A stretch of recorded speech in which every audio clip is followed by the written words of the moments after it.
ဖရန်ရှားရဲ့သွင်းကိုရီနဲ့အတူစကော့တလန်ကိုအိမ်ပြန်ပို့ပြီးရှုံးထွက်အဆင့်စီအရှိန်အဟုန်နဲ့တလန်းသွားတဲ့ဘရာဇီး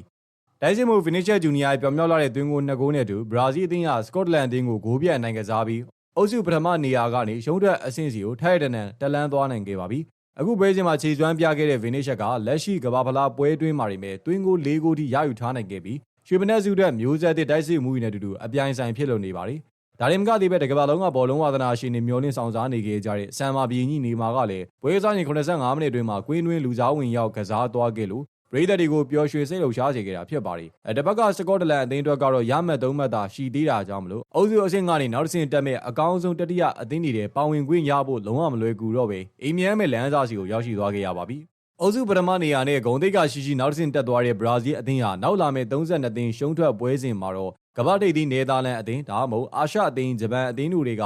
အကျိတ်နဲ့ရှိမဲ့အသင်းတစ်သင်းနဲ့ရင်ဆိုင်ရှင်ပြိုင်သွားမှာဖြစ်ပါတယ်။အဆင့်တက်ဖို့တေချာသွားတဲ့ဘရာဇီးတို့ရဲ့ဆမ်မာကပဒေတာကရှုံးထွက်အဆင့်မှာရောဘယ်လောက်ထိဆက်လက်တောက်ပအောင်မလဲဆိုတာပရိသတ်တွေရင်ခုန်စွာနဲ့စောင့်ကြည့်ရတော့မှာပဲဖြစ်ပါတယ်ခင်ဗျာ။